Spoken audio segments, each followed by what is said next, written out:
Okay, good morning, everyone. Welcome back to the Daily Energy Markets podcast. It is September the 1st, a great date to relaunch our new season. And I'm delighted today to be joined by three of our regular speakers and commentators here. Amar Najia, derivatives trader at BB Energy, Neil Atkinson, former head of Oil Markets Division at the IEA, and Vandana Hari, founder and CEO of Vanda Insights. Great to see you all. Hope you had a good summer. Great to have you back. So, Vandana, I'm going to start with you to give us, and maybe put the same question to perhaps to all of you to kick us off this morning, as to your views on what movement we've seen, if any, over the last few weeks when we've been off air.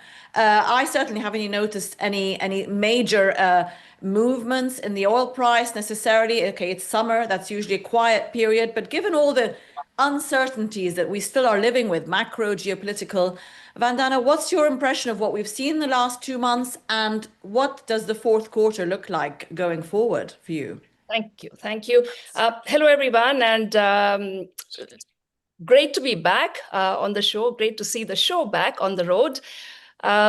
What have you missed or we missed as this Gulf intelligence community? In terms of price action, Diala, not much. Brent, if you look at it, 67, 68, pretty range bound, but that would be deceptive if one were to think that it was a quiet summer. I think for those of us, myself included, that were pretty much chained to our desks despite the holiday season, a lot was happening. The couple of things that stand out in my mind, which are, I think, equally influences going forward into the next 4 months and presumably next year as well. One of them is, of course, the Ukraine issue and Trump's efforts and desire to put an end to the war, and of which, of course, he seems to have run into a major roadblock. He probably underestimated the complexity of the issue. And the second is the market sort of getting its arms around a growing chorus, shall I say, of expectations that we are going into a period of heavy overhang in the markets. So I think just in some ways it was kicked off by the IEA and EIA reports earlier in August that pegged like 2 to 4 million barrels per day of oversupply between them over the next 2 quarters. So those are the two sort of almost yin and yang factors that I see in the market in the coming weeks and months. Okay, thanks, Vandana. Neil, I see you shaking your head there a little bit, not necessarily disagreeing, but let's talk a bit about the supply overhang, the forecast for fourth quarter. Is it weaker or stronger than you would have expected 3 to 6 months ago? I mean, what are we defying expectations here, or really it's all moving along as expected? Well, from my days when I worked actually in an oil company, we used to love periods of time where the price didn't go up or down very much, and the price maintained a sort of Goldilocks level, not too high that it's damaged demand, and not too low that it hampered ongoing investment. So I think the high 60s where we are for Brent now is pretty good for everybody. Will it be maintained? Well, this is now the question. I believe that underlying global oil demand has been stronger than people believed earlier in the year. And the impact of the Trump tariff measures has not yet had a massive impact on oil demand to the extent that was predicted back in April, partly because, of course, the goalposts keep moving as the Americans change their views. As far as the supply overhang is concerned, the headline numbers about the unwinding of the OPEC plus supply cuts has not actually translated as yet into huge increase in supplies into the market, which is what actually happens, what actually matters. We're not seeing a massive buildup of stocks as yet so far. However, I agree that based on the current outlook for production growth from non-OPEC plus countries, US, Brazil, Canada, Guyana, Argentina, one or two others, who are expected to grow, it does look as if there is going to be a surplus of supply over demand as we move towards the end of the year and into early next year. But the idea that, and I know Vandana's not supporting this view, but the idea that stocks could build at almost 4 million barrels a day is preposterous. It's not even physically viable, let alone whatever you may think about supply and demand. So I think the fact that the price has remained relatively elevated in the high 60s for a long time now, and the future curve does not show a massive drop-off, I think doomsters, I think, perhaps over-egging it certainly for the moment. Okay, thanks, Neil. Amar, let's welcome back again, and let's go to you for a bit of technical talk. I mean, in terms of, I don't know, before the summer, I don't know what your floor was for Brent or TI, or what that had to be for things to, be off to the races. But give us your perspective now as you look forward to the fourth quarter, as to where your highs and lows of this range could go, and what, if anything, could influence it. Is it just purely, technical? No. So it's very interesting. So the stuff between Vandana and Neil. So I'm much more on the Neil side. So they started off 3 weeks ago by saying that we're going to be building so much, there's going to be a tsunami of supply. Then about 2 weeks ago that changed, and they said it's not going to be a tsunami, it's going to be a deluge of supply. And if you read Bloomberg today, they're telling you it's going to be a flood. So we've gone from tsunami Lots of adjectives. to deluge to flood. So basically the water level, I think, is coming down.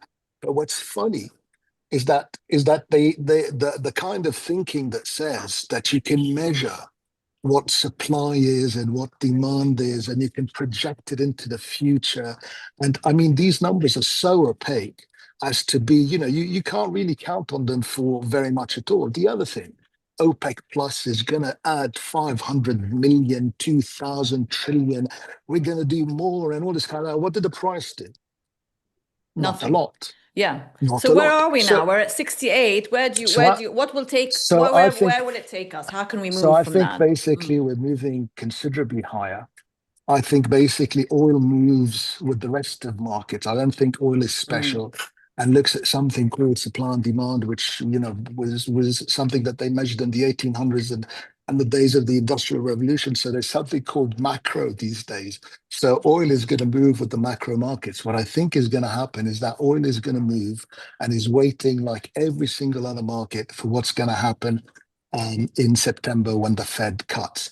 The Fed cuts 25%, we're going to rock it. The Fed cuts 50%, we're gonna moon. So basically that's what they're doing. And why? Because, for example, today you're seeing new all-time highs on gold. So what the Fed cutting is telling you is that they're cutting when inflation is 3% plus. So what that's telling you is that you're going to get a massive tsunami, deluge, flood of liquidity. And what that happens historically is that commodities absolutely roof. Things like Bitcoin absolutely roof. Things like, US stock markets and things that have, a lot of momentum and all this kind of thing behind them, absolutely roof. So I think if you look at WTI... And oil will follow, because it's relatively cheap, obviously, compared to all those other assets that you just talked about. Yeah. Oil is the input to the global economy, the major one. If basically everything is roofing with inflation and with the printing of money, the increase of liquidity, PMIs roof, which means oil prices are going to roof. What decides the price of oil is not supply and demand, it's the flow of money. The days of supply and demand. Well, let's talk about... Thanks, Amar. Okay, let's talk a bit about PMI though. And Vandana, back to you. Let's talk about China, because of course that is, let's talk about demand from China, because it is, despite the fact of what Amar just said, it is important. Obviously, everyone at Wall Market watches that closely. There was a lot of expectation for additional stimulus from the government in the second half of the year. We have a headline today in the bulletin saying Asian factory activity shrinks, but China bucks the trend. What is the feeling and sentiment of China as we get towards the end of the year? Secure 5% GDP growth for the year, or could we see some hiccups, do you think? And how's that going to impact oil sentiment, obviously? Yeah, so as you say, I agree, China demand is quite important. the market has not been very actively recalibrating Chinese demand, to my mind, I would say almost since last year, but definitely since the start of this year. So what you see in terms of month to month, manufacturing PMI, what Chinese overall exports, export revenues are doing, tends to be, to my mind, a lot of noise now for the oil market. How the China and the US settle their trade war, where the Chinese US tariffs against China eventually settle. I think since they gave themselves a second 90-day extension, it's going to take some time before we actually see that. In the meantime, I would say China is, in terms of oil demand, is steady as she goes, Diala. Overall, in terms of, when it comes to demand, I think a lot of the doomsayers are underestimating as much as they're overestimating supply. I think they're underestimating global demand growth, including China. So I was looking at, for instance, the IEA's numbers. I think the latest one, it's putting Chinese annual oil demand growth at about 70,000 barrels per day or something, which is ridiculously low. I think the consensus, and I would agree with the consensus view, is more like at least 200 to 300,000 barrels per day. But another nuance that gets missed in the case of China is China has also been very actively buying crude for storage. And I've probably said this on this show before, but I don't tire of repeating, that is still demand. If China is buying about 500,000 barrels per day more crude in the first 7 months of this year compared with last year, yes, it's going into storage. And at some point, it may come out of storage and at that point, depress demand. But we don't know when that's going to happen. So I would say overall Chinese demand coming off, of course, but that's pretty much been the story since its post-COVID reopening, but not absolutely down in the dumps either. Okay, thanks, Vandana. Neil, I mean, talking about demand centers, let's talk a bit about India, because of course we've had those Trump tariff punishments on India taking Russian oil. But we have a headline today in the bulletin saying, India is being defiant and it's going to continue to do that, regardless of these maybe temporary tariffs. And of course, in parallel, we've got the Xi and Modi and Putin meeting. Of course, that's strengthening ties over the weekend. And what does that mean, do you think, for the oil market, if anything?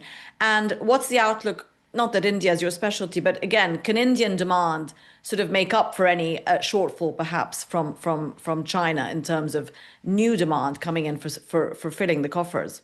Well, I agree with Vandana that the obituaries for Chinese oil demand are premature. I'm certainly willing to believe that the pace of growth is slower, and that is obviously the case. And the IEA certainly places a great deal of faith in penetration of electric vehicles into the Chinese market and also now into trucking. But so China's rate of growth is lower, but I agree with her. I think China is perhaps being underestimated. India. Now, India, of course, now is the favorite poster child of global oil demand. India uses 1.4 barrels of oil per capita per year, compared to the OECD average of, I think, 12 or 13, something like that. So India, with its economy growing strongly in years to come, population growth, economic growth, more energy demand, including lots more oil. So India is going to be a major, major growth center for oil demand for some years to come. Now, of course, from time to time, for seasonal factors and because of other issues, maybe trade dispute with the US, there will be fluctuations. Of course, there will. But India is a long-term success story, if you want to put it that way, for oil demand growth. Now, as far as the Russian imports are concerned, well, India, I should say, has to weigh this up. The benefits of getting cheaper Russian oil available in very large quantities and essentially reliably available is a massive boost to India. 50,000 barrels a day only of imports before the war, now 2 million barrels a day, give or take. That is a massive, massive advantage for India. And India is clearly weighing up the advantage of having access to that much Russian oil reliable and at cheap prices versus its trade situation with the United States. And India does not export a massive amount of stuff to the United States. That may change in the future. And India does, of course, have structural issues in its domestic economy, the ability of foreign companies to invest there, and so on and so forth. But I would think that India will continue to import very large volumes of Russian oil into the future, irrespective of tightening of sanctions by the European Union or elsewhere. So India, I think, is going to be a major story for ongoing long-term oil Long-term demand for growth. sure, but short-term, the geopolitics might play a part. Omar, I mean, let's go back to you, get a bit of an update from you also on the products market. You know, over the summer, I mean, maybe that's precedes the summer a little bit, but I mean, in terms of you know, jet fuel demand, any sort of different variations there beyond expectations going forward. Now, again, coming into the fourth quarter, do we see any sort of activity on those swaps, I suppose, which influencing oil demand anywhere? Well, in a word, no. So basically, you know, oil is seasonal and product demand is seasonal. So you're going to see a lot of demand basically for diesel because of the winter, and jet fuel because of the, you know, holidays and stuff. But I don't think it's going to be anything out of the ordinary. It just seems to me that the perception of people when they talk about tsunami and all this kind of stuff is they kind of want to look short, want to have like this short view going into winter, which is very perplexing. I think it's going to be a disaster. But anyway, it's going to be interesting to see how it plays out. Now, if you have oil, basically, the other thing is that oil in real terms, and with oil, you can take jet fuel, you can take gas oil prices, diesel prices, you can take naphtha prices, you can take any price at all. In real terms, I don't think oil has ever been cheaper. If you measure oil in gold prices, or if you measure oil in S&P prices or Mag 7 prices, oil has never been cheaper. So again, it's perplexing. And then you also get basically this idea. China did a stimulus of, I think, 256 billion US dollars. The US is going to do nothing except stimulus. Meanwhile, Europe, the UK, you know, they're just spending more and more and more and more. So again, I think the expectation that everything's going to go up except oil, and that's going to go down because, you know, we're going to have a tsunami of supply, I think is a little far-fetched, especially as we go into the winter. And don't forget, the market not only knows about OPEC Plus and this tsunami deluge flood, but they also know that the war in Ukraine is finished. They also know that there's no hope for the Ukraine to keep going. So the idea that it hasn't priced in the end of the war is, again, in my opinion, a fallacy. We've priced in the end of the Ukraine war. We've priced in OPEC Plus barrels. We priced in tsunami deluge flood. What we haven't priced in is the coming massive stimulus that you're going to see. Liquidity. And a very important thing, when you tell people, when they see with their own eyes that the Fed is cutting, and it's a new cycle of cutting, whatever they cut, 25% into 3% inflation, that's going to have a massive impact on sentiment. They just want to see it happen. Yeah, and Trump's going to make it happen, isn't he, with all his movements around staffing. Thanks, Omar. Vandana, I'll go to you next. Let's look at that survey question. How will warmer relations between China and India impact oil prices? Bullish, bearish, or no impact? Vandana, I wanted to go to you on that because you started your comments today by saying Trump's trying to end the Ukraine war. According to Omar, it's over nearly, or at least nothing. The dynamics won't change, and the market has adjusted. But what do you make of the recent rapprochement meeting over the weekend? You know, subject to that sort of survey question, China and India, of course. Modi hasn't visited China for a number of years, and Putin obviously included in that trio. What impact do you think that'll have on the market, if at all? I mean, obviously medium term, perhaps not immediate impact.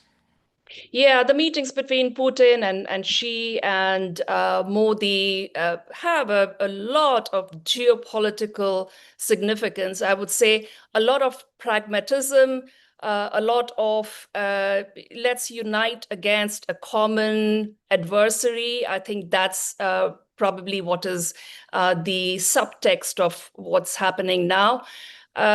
In terms of how it impacts oil supply, demand, prices, I wouldn't say anything immediately. I think, of course, Modi and Putin have been speaking quite a lot, aside from, I think they're expected to meet later today, but they have been talking quite a bit, especially after the US announced and went ahead with the imposition of the 25% additional secondary tariffs on India. And I think in that regard, it's very clear New Delhi has stood its ground and not given any directions whatsoever to the refiners. Essentially, which means leaving the Indian refiners, the state sector as well as the private sector, completely to make the decision on their own, whether they want to continue buying and how much they want to continue buying. So I think that, to my mind, just very quickly, Diala, I think the bigger question mark here is what stance now Trump adopts with regard to this impasse. So I think what we saw over the weekend was quite surprising to my mind, that he seems to have softened his tone quite a bit, that earlier sort of anxiety and impatience that we saw from Trump to put an end to this war seems to have been put aside. He said this may just have to play out, like paraphrasing him, that the war may just need to continue dragging on. And then there may be doesn't look like a bilateral summit, but a trilateral summit. And then just the point here to remember is that a trilateral summit will need a lot of work between those three parties, the US, Ukraine, and Russia, and presumably the European allies as well, to settle a lot of the very, very sticky points. Certainly security hasn't been possible so far. So it's not going to happen anytime soon. No, thanks. Neil, I mean, is geopolitical risk completely out of the equation now? We had a lot of talk about that over the last 2 years, haven't we, with the Gulf activity as well, in terms of Iran, etc. Russia, geopolitics to an extent, no risk there. I mean, is the market, do you think, paying any attention to that, or it's completely secure? Well, as far as the Middle East is concerned, I never thought there was much of a premium in the oil price anyway. When we all got our maps of the Strait of Hormuz out in the middle of the summer and started wargaming closures of the strait, there was a lot of concern about that, but it was never realistic that there would be significant disruption, and lo, it has come to pass. And the Iranian US Israel situation seems to have calmed down for the time being. So we're not looking, we don't even care about that anymore. Frankly, it has no impact on the market. Russia, Ukraine is more complicated, that's for sure. But since the war began, Russia has essentially managed to maintain its supplies to the market in volume terms, because countries like India have taken up the slack from places like Europe, which has imposed sanctions. So, the Ukraine war, I don't quite agree with Omar, it's over. Well, it is over in that the Russians aren't going to advance much more. The Ukrainians haven't got a prayer of getting much of their land back. The only thing that might change, possibly on the ground, it relates to a headline which I saw in the Financial Times this morning. And the headline is quite interesting. It says, Europe has, quote, pretty precise plan to send troops to Ukraine. Von der Leyen. Yeah, I saw that too. It's on our bulletin as well. Well, when von der Leyen speaks and uses a phrase like pretty precise, I mean, that to me is wet, it's insubstantial. And despite being a supporter of the European Union, I find that yet another disappointment for the European Union. But the war is essentially going to be like the First World War, where they gain 10 meters one day, lose it the next, and life goes on. But Russia will continue to supply oil to the market one way or another, and the market, I think, has accepted that. Geopolitical risk is no longer a major factor, I believe, in the consideration of the market. Okay, thanks, Neil. Vandana, just talking about back to supply again, and sort of Trump policy. And Neil mentioned non-OPEC production at the beginning of the half hour, but US production, again, we have a headline today in the bulletin. Where's the sort of expectations on that for the remainder of the year? We had higher than expected production last year. This year, everything was tempered a bit. Any surprises there so far or expected to come? Is anyone paying attention even to Trump's policy angle from that point of view, or is it pure economics? I think we can safely set Trump's policy angle to one side, Diala. It's not doing anything for US production. It's purely dictated by economics. The economics for the US shale producers are not looking very good. I think it's pretty evident when you listen to their quarterly the analyst calls that they are paring back on the capex. When you look at what they're doing with number of drilling rigs, number of frac crews, even taking into account greater drilling efficiencies, I think all the numbers, the data is pointing very clearly to sort of a plateau. I expect US production to go into a plateau and most likely start going down through next year. So I think US production, yes, on a monthly basis, I think that is a little bit of a noise. Every now and then we see the EIA say, oh, the monthly number hit another new high. That might be the case. That's based on investment and active field activity of 3 and 6 months ago. I think the direction of travel here is like a plateau followed by a slow decline in the US production. And maybe that's the trajectory for good. Okay, thanks for that. Now, Omar, let's talk a bit about gas, because of course you said, okay, the Ukraine war is over. And of course, at the beginning of that war, that had a huge impact on, obviously, surprise impact on gas markets, the surprise element of the invasion, etc. The market has obviously had its ups and downs since then.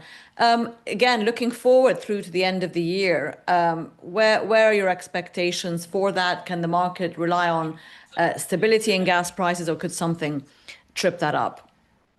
I think, again, if you're asking about gas prices in the UK and Europe, the UK, Europe are committed to buying US gas, right? US energy forever at massively inflated prices. So, and Asia is also buying. No, US Asia's LNG. buying it. No, Asia's not buying US LNG, at least not at US LNG is depending, basically, what tariffs or not or whatever is not competitive, right? So US LNG, the US exports about $300 plus or minus billion in energy, everything, oil, gas, you name it, right? Products, blah, blah, blah. The EU has signed on to buy, I think it was either 650 or 750 billion dollars of air. So you can forget about it. So they're going to buy everything 3 times over. So I mean, the question is not, is Europe or the UK, the EU, whatever you want to call them, are they going to basically, are prices going to go up or down? There's no discussion. They're going to go up and they're going to skyrocket up. It's that simple, because they're not buying at market. It's the same idea basically with India. So India takes Russian barrels, they take the oil, they make that margin, and they sell the oil on to Europe and the US, right? It's that simple. If the US and Europe don't buy these barrels from India, they're just going to have to buy them more expensive, because somebody else will come, buy them, and then sell them to them at a high level.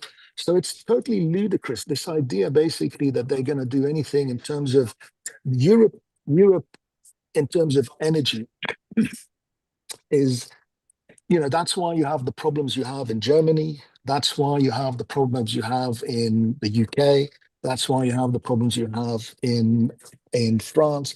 That's why you see headlines about IMF bailouts, is because all this stuff is unsustainable. And the idea that basically you sit down and you have to negotiate with the Russians, there's no negotiation. It's basically sign on the dotted line. Take it or leave it. We keep going. And for the Russians, it's up to you. You sign, great, all our terms, or we keep going. And that's how it's going to be. And so I think basically, in terms of gas prices, I think you're starting to see Henry Hub prices reach lows. And basically the reason you're seeing is because now they have a captive market. So if they have a captive market and they're all buying Henry Hub because they regasify all the LNG that they sell out of the US, what do? You certainly don't sell, because you have an entity that's that's signed on to buying 3 times your production. So Okay. Henry Hub prices are going up. Are going up, everything along with everything else. Neil, I'm going to go to you to close for us today. There's the survey question result. Obviously, 60%, 61% saying no impact. So relatively sort of mild impact there at the moment. Neil, I mean, you're based in Europe, in Paris. Obviously, lots of shenanigans going on there with French politics. But just generally, the mood in Europe, the economic mood in Europe. Give us your take on that as the year comes to a close, the next few months. Again, what's the outlook for that? Is it looking better or worse than we thought it would at the beginning of the year? Well, And obviously, the impact on that for oil demand. Yeah. French politics is very turbulent. In fact, even Yeah. I've lived here long enough now, maybe to have a turn at being prime minister at some point during the next few months. But Europe, generally, this is a big, big subject. Europe is in a mess. We have very, very weak leadership in nearly all the European countries, with the exception of Italy. And Europe is not in a good position in the face of Trump tariffs. If Europe buys $750 billion worth of oil and gas in the next 3 or 5 years, I think I'll offer to drink every drop myself.